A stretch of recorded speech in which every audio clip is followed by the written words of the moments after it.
Call of Duty Advanced Warfare, often regarded as one of the worst Call of Duties to come out, is one of the most fast-paced and, dare I say, pretty good CODs of all time. Advanced Warfare came out at a time where there were no exosuit games that were super popular, and while it wasn't the first game to have a jetpack system, it definitely wouldn't be the last. It also features a supply drop system, which at the time had not been successfully done in a lot of games, but I'll get into that later. Also, as a bonus with the DLC, you get a very unique zombies experience. I'll be grading each game mode out of 10 and the final score out of 40, and at the end we'll count up to see how well the game does. Anyway, let's. Also, if you are new to the channel, please subscribe. I'm on my road to 100 subscribers, and if you feel like this video is good or any of my other videos are, you can press subscribe, do whatever you want. I can't force you to. So yeah, let's get into it.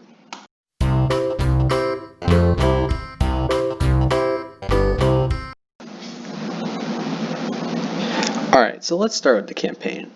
The campaign in this is one of the best story modes I've ever played. You play as Mitchell, a soldier in the Marines, with your friend till he dies and you lose an arm. Sometime later, Atlas comes and gives you a job with a ton of non-memorable characters until you find out they are the bad guys. Also, the main villain is Kevin Spacey before his exposed pedo days.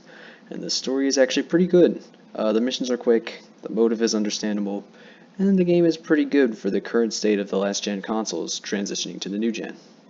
Some bad things do include the character models, the depth of the characters isn't very good, and also not being able to use your exo at times, and yeah, there's so many smaller details that don't matter. Also, I do think that some of the missions are a bit too pointless and don't really have anything to do with anything. But that's just my opinion. I do remember this being a good campaign though.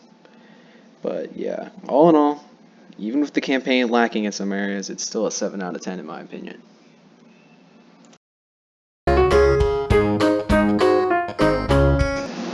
It's boring, and the only thing that is even redeeming is the secret zombie character and the zombies cutscene.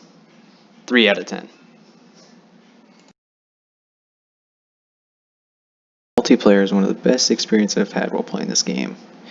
It actually excels in this mode, with some good maps, fun movement, and most of all the weapons. While the game can be pay to win, that doesn't mean that the weapons aren't accessible. It just takes a lot of luck.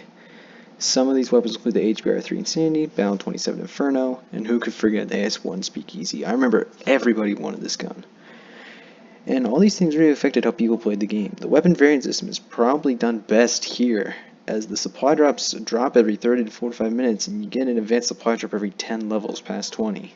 And the supply drops were super popular on YouTube. The flaws with the multiplayer though are pretty big. As I said, the supply drops have problems that are really big with the RNG, and there are a lot of issues with the multiplayer too. One of the things that this game brought down is gimmicky weapons like the EM3, AMR9, NA45, SN6, EM1. There's only a short list of guns that would bring the multiplayer down significantly, and the last thing that did it for me was the DLC weapons in the supply drop block. You either have to earn or buy these drops to be able to get these weapons, and for people who didn't want to spend money or were just plain unlucky, they never got to use them. And finally, one of the worst things about this is the map Atlas Gorge, where you had to pay $5 for a very bad pre-order map. Also, the Advanced Warfare team was super lazy, with almost all guns sounding the same, no long barrel, terrible character models, and shitty PNG images. They really weren't good at updating or completing these games and would carry on to their next game, Call of Duty World War II. Even with all its flaws, I still give it an 8 out of 10 for the multiplayer.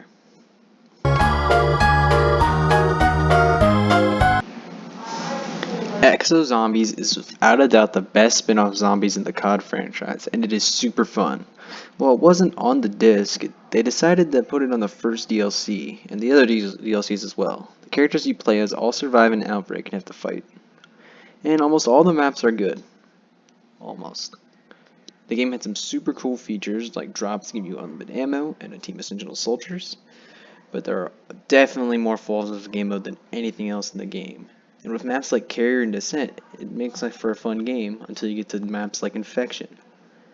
The first flaw is the upgrade system, which is not bad, just a little tedious, and the map infection is just terrible, as I said. And with more gimmicky weapons than the multiplayer, there only is a few really good weapons that you could use to survive. And the perk Exo Slam is very useless, and it doesn't really have that much of a point. And it's only one of the 6 on 2 maps and 5 on the other. So it's like a waste of a slot almost. You still never have enough points to do anything because you have to upgrade your gun, and all the doors are overpriced. Although, I said all that bad stuff, it's still a 7 out of 10 in my book, because it's fun. I can't knock it off. It's fun. I like it a lot.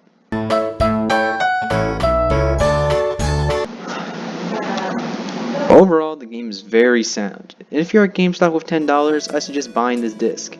However, the game's flaws still bring it down a lot. The final total for all the scores is 25 out of 40. Thank you guys so much for watching. If you're new to the channel, please consider subscribing, and yeah, see you guys in a bit. Peace.